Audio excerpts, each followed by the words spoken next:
So we spun it out as a startup. I was supported by the government grants and the state grant and all. Then after trying to do the development to get it into a product mode for about 2.5 years, supported by grants and all, we hit a snag with the immigration department, and then I decided to move back, wrap it up over there. I joined Reliance in an innovation management role, moved into kind of a startup within a big corporate kind of role, entrepreneurship. Then recently I moved here last year, where we started Ideas program, which focuses on early stage entrepreneurs to help them move from ideation to incubation. So we focus at the pre-incubation stage, where people may have personal queries, doubts, or trying to figure out things about how to go about their idea, their team, where to start. So all those kinds of questions, and then we give them coaching, mentorship, as well as we have some structured programs like boot camps or an 8-week program or a year-long program at different levels depending on the team's maturity and the idea stage. We take them through those programs to then help them get ready to get incubated or get an early investment. So today I'll discuss the customer discovery part. I think it has not been yet covered. If any of this seems like a repetition, please let me know and we'll skip those slides so we don't hold you here for any longer than you should be. And to make it move even quicker, so I don't typically do classroom teaching. We do workshops facilitated where we believe in flipped classroom mode. So we basically want the students to do all the homework, read and learn, and then we just kind of discuss and resolve issues and move faster ahead. So here also I'll try to get responses from you at several places. The faster you give a response, the faster we will move. Otherwise I'll be waiting for you to respond. So let's make it a little bit more interactive and not just a one-way communication. Now, customer discovery is the main theme, and then we'll move on to the activity that we have started to use to help the entrepreneurs or the students or the participants in the workshop to understand what we mean by that and how they should go about it. So why do we need that, first of all? So starting with the very basic, there is a big company, there is a startup. What is the difference? How is startup different from a big company? So this is where I need you to respond. Any ideas? Resource constraint. Resource constraint. Experience. Okay. Experience of what? Everything. I'm starting from business strategy. Managing finance, managing customers. Managing the finance, managing. So why? What are they managing when they are managing all these things in a big company? Like big companies having experience from their failures, Mm-hmm. which they might have made over the period. So what is the objective of a big company? What are they trying to do? They want to grow, but grow what? A business. So there is a business, right? Isn't that one of the biggest difference? There is a business. In startup, would you say that they have a business? Right? The idea, or whatever stage they may be, but have they figured out the business? If they would have figured out the business, they won't be a startup, right? They would have turned into a company. That's what differentiates a startup from a big company. A startup is a place where you are still uncertain about many things. Uncertainty is always there for even big business. Now the environment is changing, it's a volatile world and all those things, VUCA, everything. But the basic idea about what business you are in, what are your key stakeholders, who are they, what you want to do, who do you want to serve, everything is unknown. You will start to know some things as you move along, but in a business, in a big company, you have a business and the goal is to execute that business first. Then you may also want to grow, you may also want to diversify, take more risk and all those things. But ultimately you want to execute the business. But to execute the business, what do you need first? You need to have a business. You need to set up the business, right? Now to set up the business, what do you need? What do you need to do before that? So you need a validated business model, not just an idea, right? You want to set up a business, reach that stage when you have figured out what business would work, right? So that is what we refer as a validated business model. You know all the pieces and you have some data. It's not just your idea, it's not just your opinion, but it is based on some facts.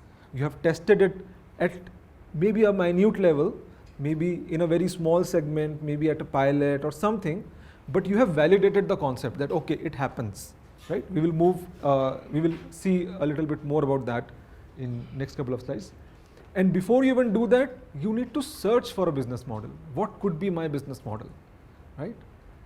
And you do start with an idea. So idea is where you start.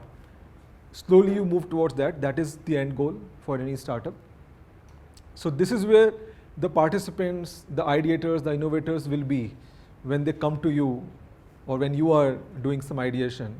And then we need to most of the times focus on helping them find out that business model that will be applicable and appropriate for them. With that, they will be able to run forward. But this is a very crucial step, searching for that business model, right? And how would that search happen? So are we now clear, first of all, what is a business model and what is a business plan? You would have heard the term business plan, right? You would also have heard the term business model. What is the difference between these two? Plan will come first, after that we will think about Planning comes first, after that we will think about model. model. Okay, that is one perspective. Model is validated. Model comes first. Model is validated. The plan is not validated. Model is validated and planning is not validated.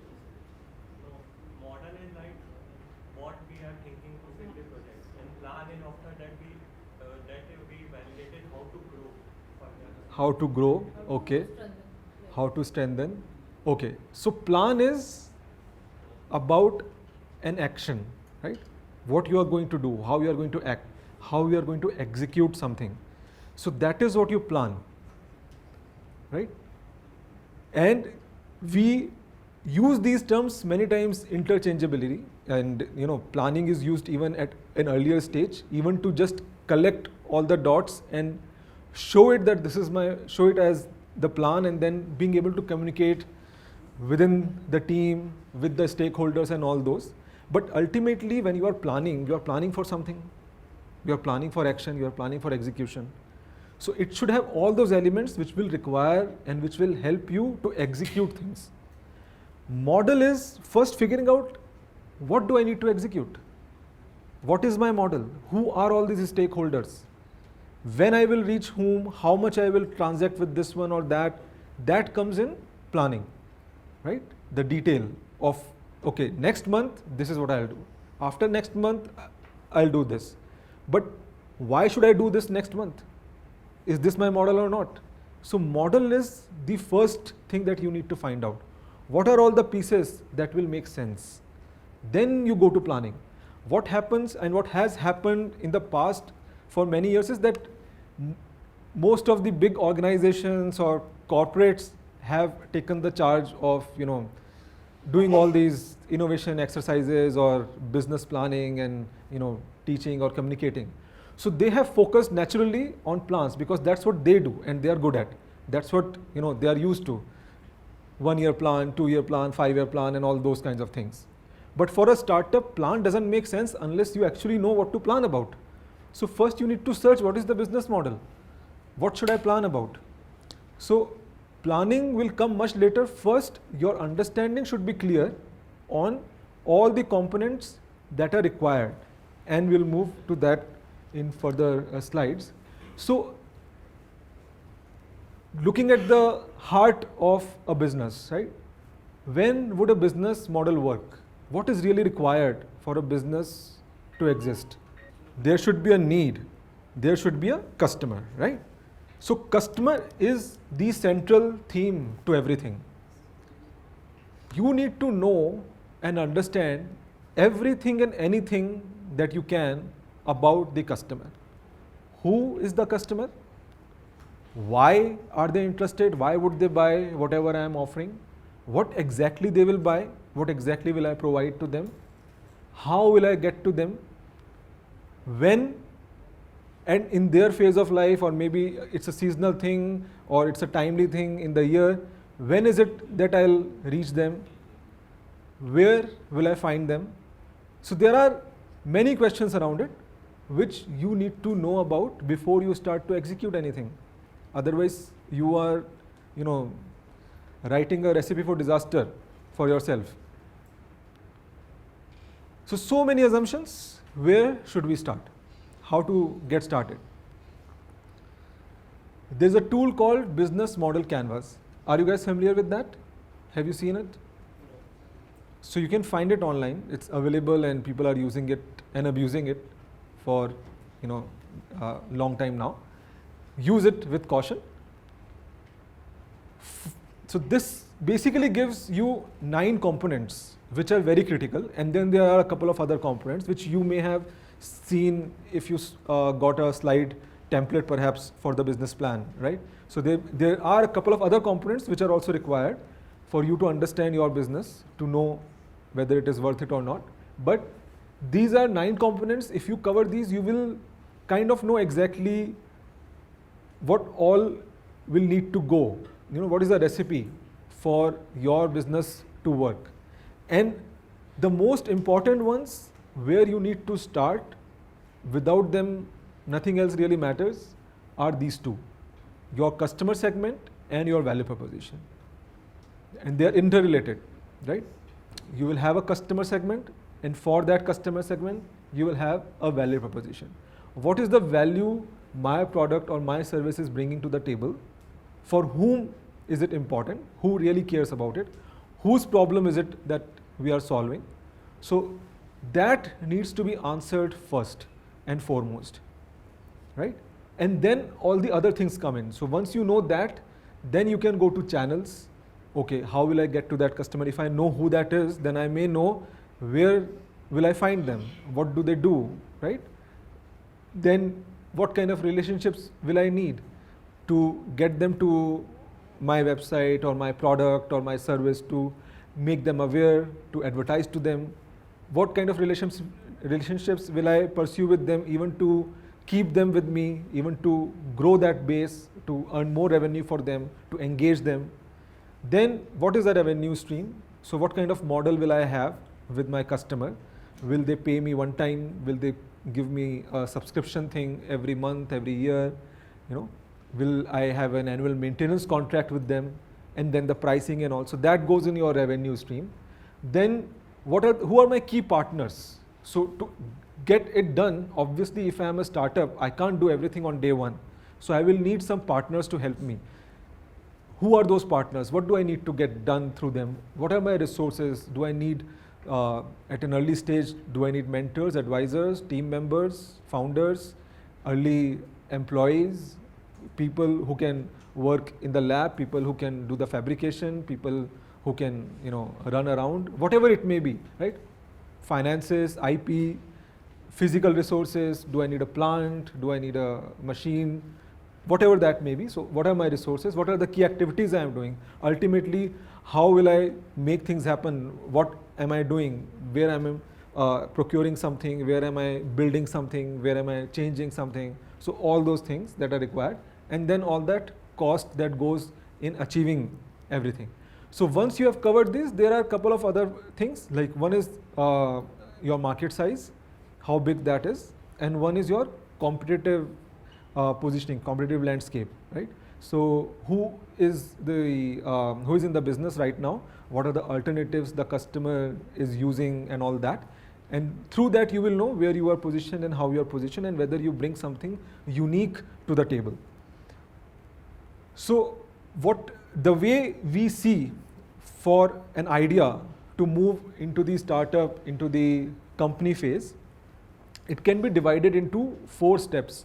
And the whole thing is called customer development, because the central theme is customer.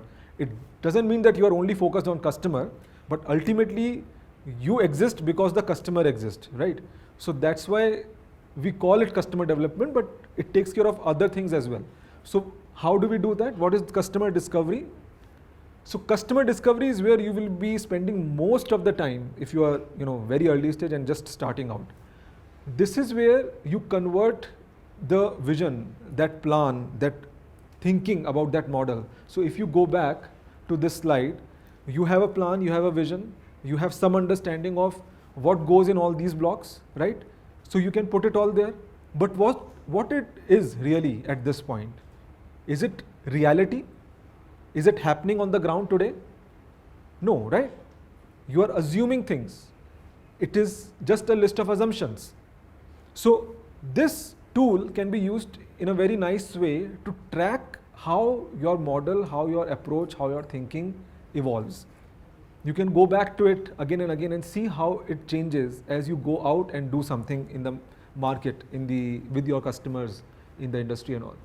So in this customer discovery phase, what you are doing is you are just listing out all these assumptions that you have, which are critical, which you need to prove, which you need to validate, and you go out and talk to people and understand whether what you hold as a truth, what you have asserted in your plan, in your vision document, in your business model, is it really truth or is it your opinion? Is it an educated guess or is it a fact? And your job as a founder, or the job of the founder, would be to go out and test it out and see and convert those opinions into facts. As much as data you can get, as much as you can understand about whether the customer really cares or not, and all these different pieces that you have listed out. So you are going out and gathering data, gathering insights by talking to people. Once you have done that, once you have some facts around, so you know, okay, this can work, you move on to customer validation phase. That's when you start to do small pilots. That's when you start to do small trials. You launch your product at a website, make it appear in search history or searches of a target audience, and then see how many of them actually click, how many of them actually buy things, or at least show an expression of interest or something. So you start to collect some real transaction data and then see whether everything is working the way you supposed it, the way you have formulated your business model and plan or not. If not, then you need to go back to the first step and change some assumptions. If you thought that my customers will be 35 to 45-year-old, and then you figure out that when I send out this ad to 35 to 45-year-old, I get only 10% responses, but when this ad is seen by people who are 25 to 35-year-old, I get 50% responses. That means that something is wrong in your assumption. You don't understand something. You don't know who really needs your product, right? So that data, that exercise, that experimentation will tell you how to change, how to improve, how to evolve your business model. Then you go to customer creation. So once you have kind of figured out, okay, this is happening, now you start to get further along and you start to focus on that customer segment which is interested, which is coming to you, and then your job becomes to get more and more of such people in the pipeline. Assuming that the rest of the machinery in your startup is working well enough to serve those customers. Your job is to just bring more demand and see whether the whole cycle can happen in a repeatable fashion again and again and again and again without any new surprises, right? So you have removed a lot of uncertainty, but still there is some which you may not know about, right? Some unknowns which you may not know about. So you need to really flesh it out and see whether everything is working smoothly. Once that is proven, then you go and build a company. Then you transition into a real company. Okay, now we know who to sell, where to procure, what to do. We know everything, why they like, why they hate, what features they like, when they like this thing, how much they pay. Everything is known. We just need to keep doing it. So let's hire other people, set up some processes. We can go and take a vacation now and people will run the company, right? So this is how you slowly, taking a step-by-step approach, move from an idea to discovering your customer, your business model, validating it, proving it at repeatable cycles, and then institutionalizing it, creating processes and standards and making it a big company. So how does customer discovery help? How does it help? Everything, right? To really understand, exactly, right? So you need to go out and get that.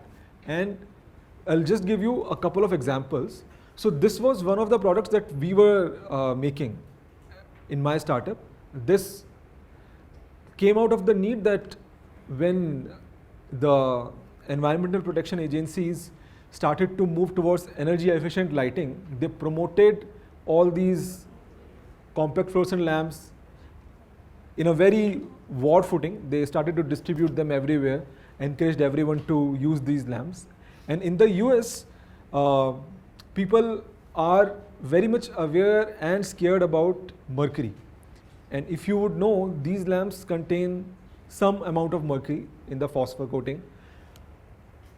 So once there was a break at someone's house and they have these kinds of carpeted floors, or they will have a wooden flooring which has all the cracks and crevices in there. So you can't really just scoop it up that easily as you can on a tiled floor or on a typical floor that we see in India. So it becomes a real headache because those powder phosphorus material with mercury in it will go and get everywhere. If you vacuum it, it will just spread the mercury in the whole room even faster than it would if it is just sitting there. So this lady called up the state department, the pollution control department. They connected her with a company. They came, they did the cleanup, cut out the carpet, sealed the room for 2 days and gave her a bill of $2,000. So this became a big news, like a lot of hue and cry about, what are we doing? It's a $2 lamp and we are spending $2,000 for a cleanup. So then we developed these kinds of kits and boxes and cleanup kits where people can store their used lamps or new lamps. So before they take it for recycling or something, even if it breaks while it is sitting there, the mercury will be absorbed by our liner. And we had a liner which spread, which can be thrown and then used to clean up a broken lamp site as well. So when we were launching this, initially what we thought was that who really cares about mercury? How many people really know that this is a concern? So we thought that people, so there are different personas. So let's take up these two right now. So the guy, let's say maybe John on the left, he lives in Midwest. He doesn't care much about environment, doesn't believe in climate change and all these pollution theories and all. He drives a gas guzzler, which doesn't care about fuel economy or anything, doesn't recycle, doesn't believe in all those kinds of things.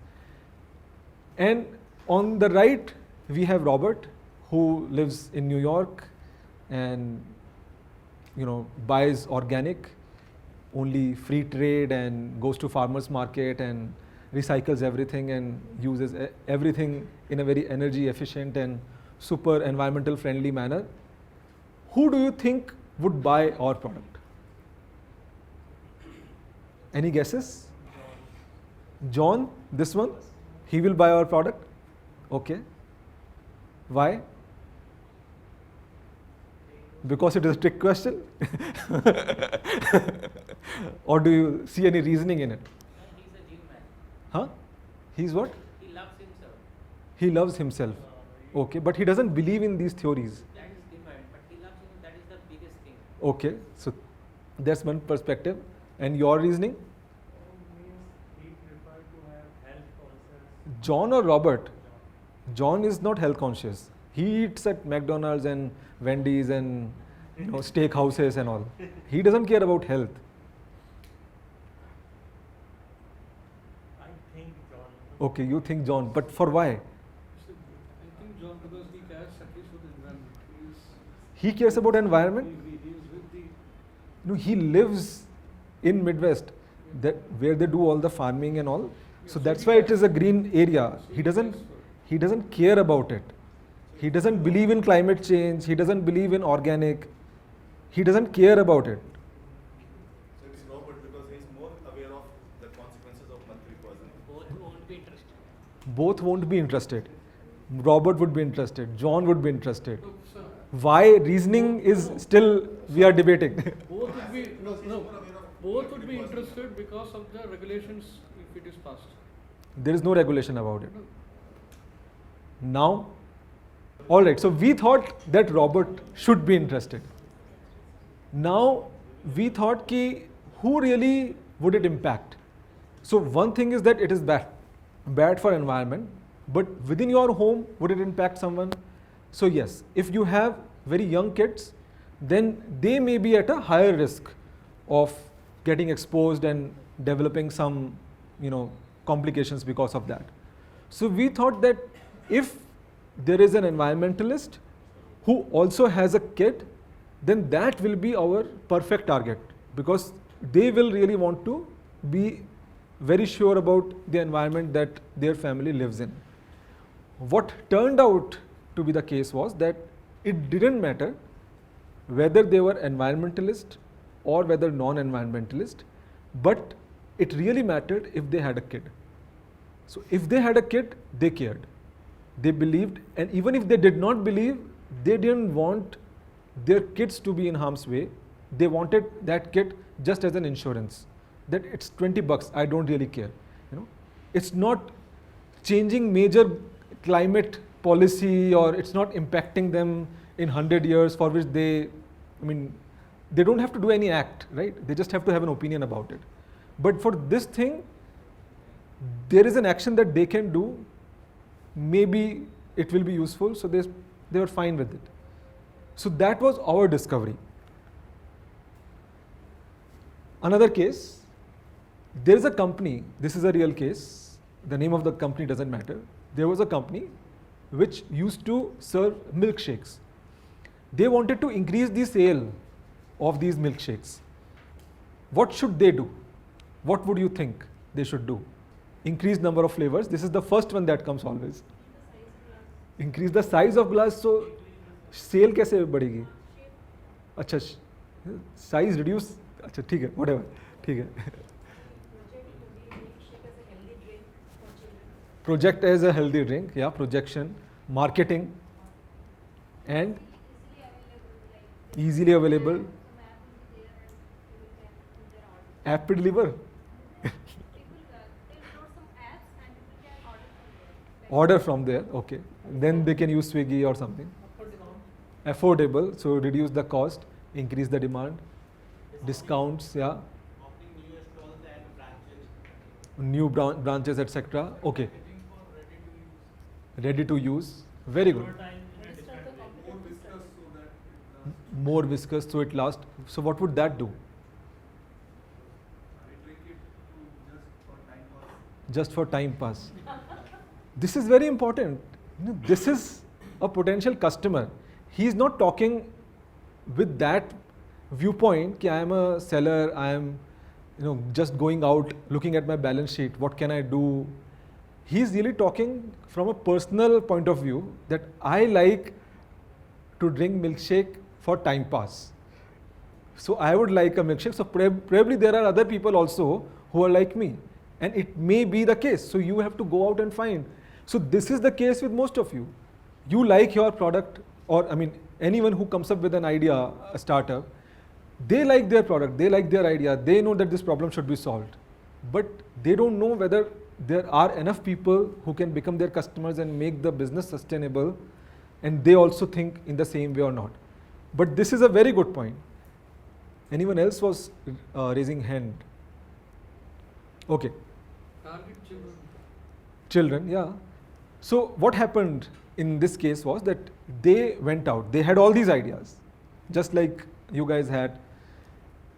They went out and asked their customers, why do you drink? What do you achieve out of this? And all those kinds of things. And what they figured out was that their customers use milkshakes as a substitute to their breakfast. They don't have time to have breakfast, so they take a milkshake and they take it on go, and while they're driving or moving about and all those things, in the train, wherever, they are drinking those milkshakes. So what did they do? They designed other, formulations which will project it as much more nutritious and satiating and fulfilling, and not for time pass, but yes, for longer duration of, feeling full and having that comfort that it is also nutritious in it. Another one quickly. So this is an eyewear company, Warby Parker. They had a social mission. They just didn't want to get into business. They wanted to go into a business with social impact. So their motto was buy one, give one. For each pair of glass that someone buys, one is given to the customer and one is donated to someone who cannot afford it. The company was a hit. They really scaled very nicely, had multi-million dollars revenue and all. At some point, for some reason, they decided to go back and ask the customers, what do the customers want? What turned out to be the case was that the customers preferred the style and fit. That was something that was really cool about this company, which they really liked. And they were also making affordable glasses. So their glasses were not as expensive as many other brands which were giving similar quality or claiming similar quality. But mission was not very critical. It might have helped them gain some traction initially or gain some publicity. But the customers did not really care about it that much. So what did they do? They went back and they redesigned the website and the promotional material and everything. Style took precedent. Mission, while initially it was everywhere, you will read and see it was all about that mission. Now they just made an insert card which will go with the packaging, which you will see at the end when you open the package. So they stopped talking about it much. But it still remained their own driver, but they didn't need to talk about it with the customer. The customer didn't care about it. So they focused on what the customers care about, and they changed their strategy and started to see more sales. So this is how customer discovery helps. It helps you to figure out where your blind spots may be, what you have assumed to be correct, maybe it is something that doesn't even matter to someone, and what really matters to them. So if you are really starting to build a product, it's very useful to do some of this customer discovery exercises beforehand to know whether you should be building it or not, right? So how do we do customer discovery? It's very simple. You start with a list of assumptions. You have a business idea. What are the assumptions that you have? All of it is not fact. If you want to just test it quickly, list it out and speak to someone else who has not heard it before and ask them what sounds like an assumption or sounds like a fact. They will tell you very easily. You have been in it, so you can't see it clearly, but someone else, when they hear it, they will tell you, this doesn't sound like a fact to me, right? So just pair up with anyone and you can do that. The next thing is the critical thing. Now you need to go out and test it out. So how do you do that? What to ask? Where to start? What do you need to find out? And what is the most critical assumption? So the most critical assumption is the problem. Do people really have the problem that we think they do? Are there enough people who have that problem? Do they want to solve the problem? Is it really an important problem to them? People have... accept your solution. Huh? Do they want to accept Yes, your solution? then the solution will come. But first, whether even there is a problem, there is a severity of the problem, does that even exist? Are they really bothered to look for a solution? and whom to talk to? Customer segments, right? So I'm introducing a term here now, segments. So who are these? So what do we mean by customer segments? Are all customers the same? How do we segment the customers? What do we mean by customer segment? Some wants discount. Some wants discount. Okay, which was your suggestion? Quality. Huh? Some believe in quality. Some believe in quality. Based on their age, Some maybe age, gender. Exactly, right? So there can be different ways. their location, You can have a demographic definition, you can have a behavioral definition. Someone hangs out at Starbucks, someone hangs out at Tivana, someone hangs out at Chai Ki Thadi. You can have psychographic, someone is, someone wants a status kind of thing, or someone is depressed and they are going on binge shopping for different reasons. So there can be many different factors that can come into defining who your customer segment will be, and then they all may want a very different thing, a very different value from your product. And that will then tell you what you should be building in your product if you are catering to that customer segment. So we'll take very quick examples. A pen. Can you think of different customer segments for a pen? Who would that be? Give students, professionals, right? And they can have different needs. If it's a student or it's a CEO of a Fortune 100 company, the pen they want is very different. They don't want a similar pen. Then there are also multi-sided segments. So this is an example where you have customer segments on two sides of the market. One is a rider and one is a driver, right? Both of them are customers for these companies. So when we are talking about these customers, we are talking about a problem to solve. We are talking about some need to serve with the product, with the service that we are providing. And to understand all that, we need to go out and talk to them. If we look at a scale of severity of that problem, you will need to understand at what scale, at what stage your customers are with that problem, with that issue. Whether it is something that they can easily ignore, first of all, they don't even know about it, it's a latent problem, they don't even know about it, or it's a passive problem. They know about the problem, but there is no motivation to change. There is no desire, there is no care, it doesn't bother, it doesn't impact, there is no suffering. Or there are many other big problems to solve first, so why should I bother about such a small problem? So there is an active and urgent problem. Okay, we understand there is a problem, it's important, and we want to solve it. We are aware of it. We know the impact and everything. And a problem at a state of vision, where we are not just aware of the problem, but we are doing anything we can to work around, to circumvent, to do some jugaad so that we can minimize the ill effects of this problem. Maybe we don't have a solution, we just make it work in some manner, somehow. We use whatever resources we have.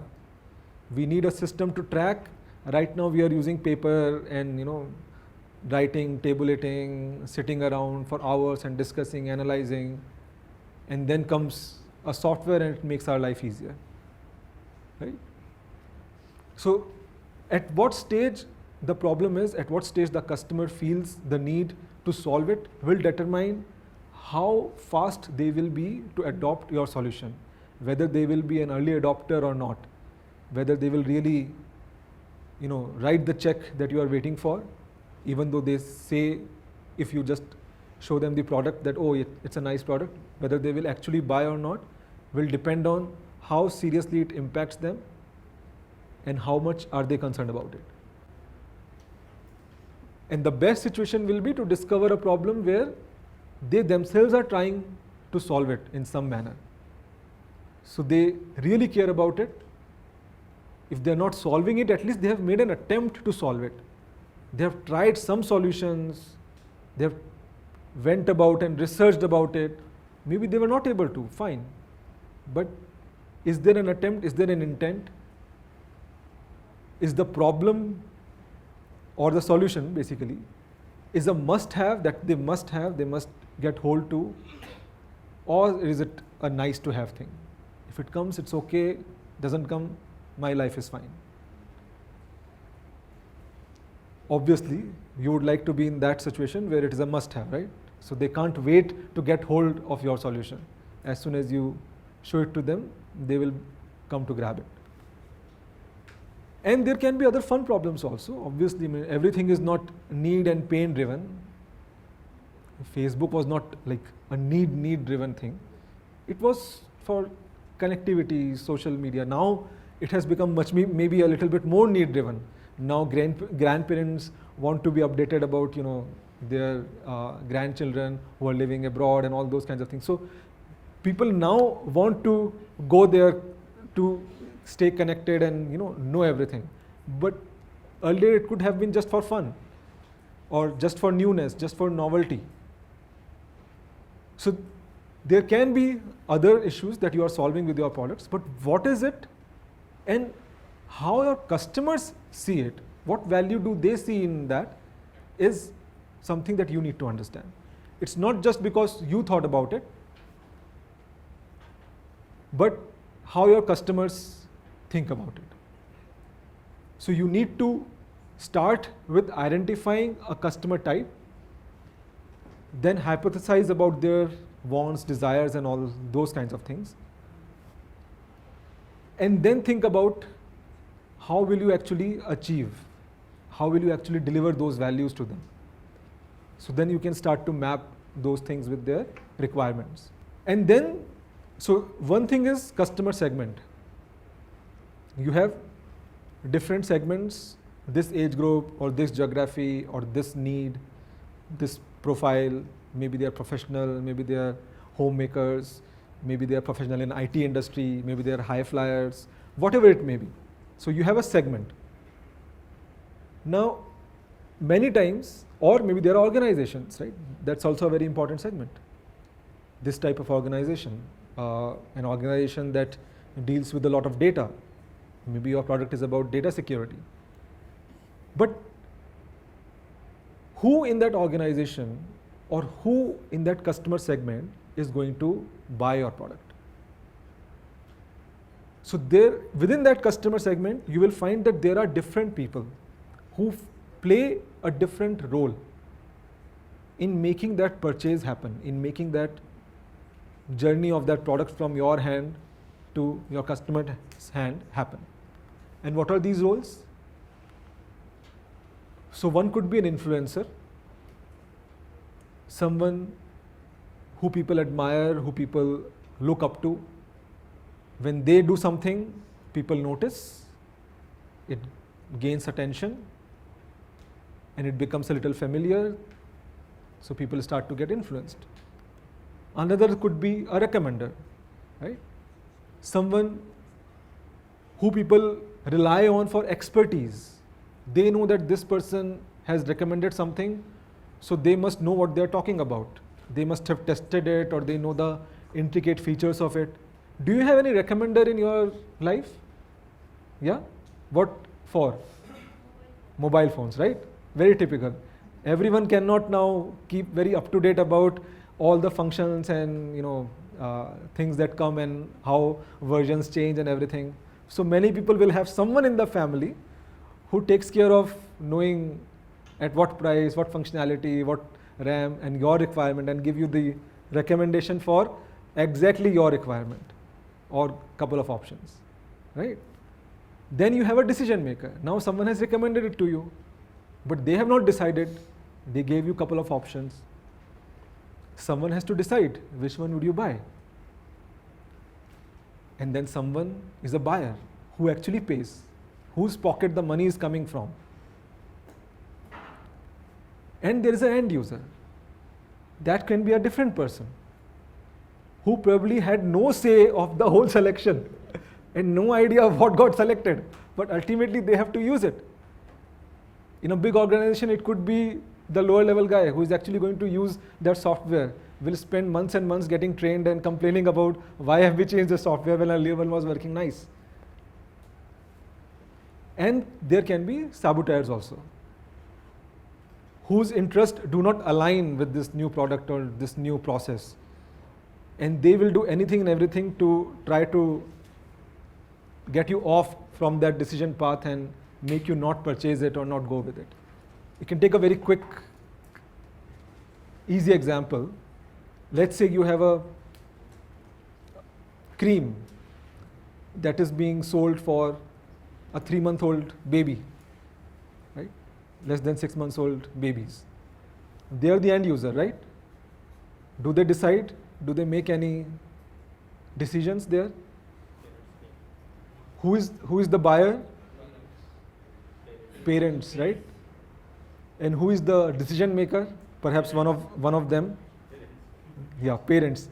It may be one. It may not be both. Which one will depend? Who can be recommenders? Sometimes IMA or WHO, as they advertise. I mean, do parents really go that far? I mean, they advertise it, recommended But by IMA. realistically, who is the recommender? Where are they really hearing about it? Shopkeepers. It could be a pediatrician. It could be a blog or a portal where mothers or fathers go and search what are the new things and people are talking about and all that, right? Yeah. Some of that could come in influencer category also if they are just that. And who could be a saboteur on that? Yeah. Who could be a saboteur on that? His competitor. Huh? Competitor. Competitor? Anyone else? How about some other neighbor auntie who has a home recipe or a grandparent? Yeah. So just to give you a very quick, sense of all these different players and roles. Now we'll move to the activity. How much time do we have? 10 minutes. 10 minutes now. So we'll just move quickly. So this is an activity. So what we require students and participants of our workshops to do is that once they have done all this hypothesis and assumptions about who the customer segment is, what role do they play, why do they need it, why do they care about it, whether there is a problem or not, how big the problem is, they need to go out and talk to those people. But they are not used to talking like that. They don't know where to start. Most of the times, if they are talking to someone, they start, or at least in their mind, they are thinking about the product. But what would happen if you talk about the product? It will bias the other person. It will limit their thinking. They will give you responses surrounding that product. And there is also a politeness bias. You have gone and are talking to someone, probably because of a connection or, they have given you time. They also don't want you to frown and cry if they tell you that this product is not good. So out of politeness, they don't have to spend money today. How could it really hurt? So they say, yeah, it's good. But does it count? If you look at the history of marketing, research and all, it's replete with innumerable cases where people have done research on new products launch and everything, and comparing different products. What customers say and what customers do can be exact opposite. So you will not know for sure until they actually start to pay for your product. So how do you come to know about whether they really care about the product, whether they really care about the problem or not? So the first thing you need to find out is whether the problem exists or not. So you need to start from there itself. So to make them experience how it should happen in real conversations, we try to do this exercise in which they have a short experience of this talking to customer and discovering who is the customer, because they may be talking to someone, maybe they are not the customer. So they go and talk to someone else. Maybe that person is the customer or has a different role. And then what are their needs? So we do this as a case kind of thing. We set up the context where, it's an island where some tourists have arrived. It has natural beauty. It has some weird characteristics, like some communication channels are not used. People really love to walk and have a sustainable lifestyle and everything. But obviously we need the tourist to get there. So tourism is acceptable and some commerce is happening. So some commerce is acceptable. And then the situation is that now on that island, there are two groups. The first group is the tourist that has arrived, which becomes the majority of our class, majority of our participants. And then we select some people who we call the native tribe people. So I'll just quickly ask you to distribute. I think we don't have enough time to distribute both. Yeah. So the first sheet is which tells you in detail about the situation and context. So we let the class get a reading on that first. Then we take the tribe away, and the second sheet is the tribe people. So within the tribe people, we set up characters. So as you will look at the sheet, you will see there are different characters in that group. There is a character who is completely anti anything that is coming into the island from the outside world. There is a character who actually has the need but may not be that influential. There is a character who actually makes the decision. So there are all these different kinds of characters in it. And those groups of students, they will play out those characters on the stage. The rest of the participants are given the task to come up with their hypotheses and questions, to come and ask what questions they would if they go and do this search for customer and business and problem and need. As they do that, they get some responses, they go back, reflect, they come back, and then surprising things happen, because they come with some assumptions that they will ask this and it will give them a simple answer. But when they actually face the answer, or the answer is given to them, they realize that the question was either incomplete or wrong, or the other guy doesn't relate to it, doesn't have the information about it. Sometimes they get so surprised by the answers that they face a mental block. They can't come up with another question. So we try to prepare them by using those examples, using those moments to show them that this can actually happen in real life. You may get so shocked by the answer that you will lose track of your conversation.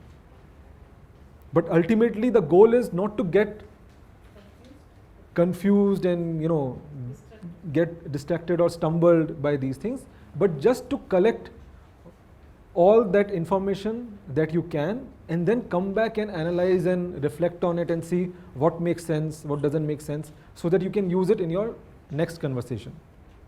Yeah, so the main thing, the situation complicates here is that when it starts to rain and everything, the tourists realize that there is no umbrella on the island. People do not know the concept of umbrella.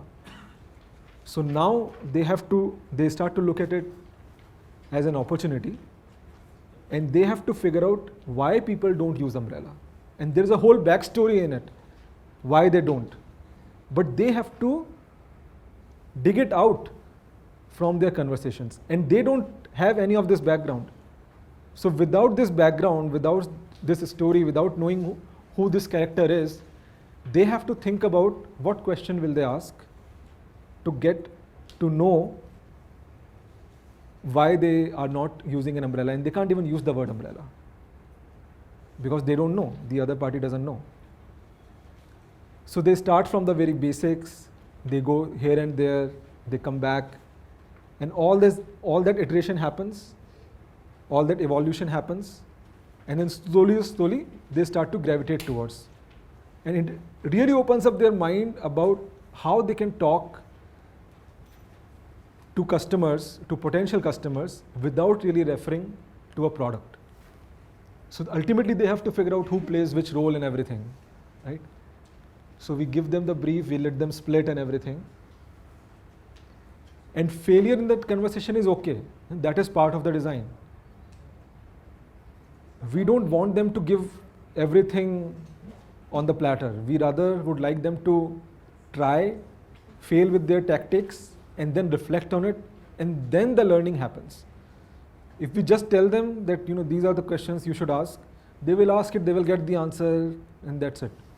But when they come with the questions themselves and they ask and they don't get the answer, they move around, they call another person. So we let them interview one person by one person. So they have to decide which person they want to interview. Then they go back and reflect on that conversation, discuss with the rest of the group. Did they ask the right question? Did they found the right information? So when we started with this exercise, we actually had planned for about 45 minutes or so, but we actually went through a lunch and then after it, and then we just continued because it became so engaging, so interesting for everyone to participate, and they were learning so much that we also didn't stop, and we adjusted all the other things, but this ran for more than 2.5 hours. So they have to reflect, they have to come up with who has which role, and they have to find out if they can, the saboteur and the background story, and then we reflect on whether they can convince or avoid him. Both of those can be a strategy, right? You don't always have to avoid. Sometimes you have to convince, and sometimes you don't always have to convince. You can also avoid. So how will they do that if they can do that? And if by any chance they think that they have convinced the chief, which is one of the characters who is actually the decision maker, then we ask them to go and sell it to him. But actually the context is that he will not actually buy. So sometimes they may think, when we tell them that these are the characters in the situation, the chief is the decision maker, the buyer, so only they can talk to him. And the decision will be made and they can sell it. But in real life also it doesn't happen like that. You may not even get a second appointment with someone who is higher up in the authority and in the organization. So when we tell our participants and students to go out and interview people, we tell them to start mid-level or lower level. Don't try to get appointments from the people who are seated at the top. By the time you reach that conversation, you should have a lot of background done. You should know why you are there. You should not be asking that question to that guy. He's going to give you 5 minutes or 10 minutes. You should make him interested enough that he gives you more time. But in that 5-10 minutes, you cannot really get much out of that conversation. You have to be more giving. So to give that, you need to know more. And then we need them to dig out these deeper reasons. That is what you need to do with your customers, to really understand them well, to really know what will motivate them, how you will motivate them. It's not just a simple showing a demo and yes, I like the product. Why do they even worry about it? Do they really leave? Do they really lose the sleep for it? And then there can be other needs. So we keep on that discussion, and it keeps bringing up many, many aspects, and they start to reflect and learn from that. So these are the learning outcomes. They learn how to ask questions, they learn how to ask questions without talking about the product, and they learn the difficulty in that process beforehand. So they are not surprised by it when they actually go out and in the field and start to talk to real people. And they also learn that it is possible to get a lot of information without talking about the product. They just need to know how to start, what to ask. So these are kind of some good questions, that they can ask that they can start with, or they can use to dig deeper, they can use to extract more information. And the idea is to basically ask open-ended questions, not close-ended questions, let people talk rather than you talking. Observe, collect notes, come back and make sense of what you heard. Ultimately, what the product should be, what the service should be, is the job of the founder. The customer is not going to tell you that. They should tell you what the problem is and how they want to solve it, why they want to solve it, how will they benefit if it is solved. But what will be the product is something that depends on the founder to envision and develop and visualize for the customer. So I think this is all covered. Dig deeper. So keep asking follow-up questions and have a conversation. It's not an interview. It's not a list of questions that you need all of them to get answered. The flow should depend on the conversation. It should feel like a conversation. You should be building a bond so that you can go back to them again, use them for more information, use them as early adopters if they are really interested, and let them freely and openly tell you things which even you did not dream about. So we have had instances where the appointment is given for 30 minutes and conversations go on for 2 hours. If you are asking really good questions that they care about, they won't stop talking. But that comes with practice. And with this exercise, we try to give them a practice where we can observe them in action and point out at things when things happen, when they stumble, when they succeed. So that way we can create examples for the whole class. Because otherwise what happens, we are not observing that and we only hear a summary of it. So that's how this exercise helps to create that kind of atmosphere, and also a little bit playful and very much engaging for the students and participants to do. But it helps to uncover all these aspects in a very nice manner and highlight the good and the bad points to everyone. So that's mostly it. Thank you.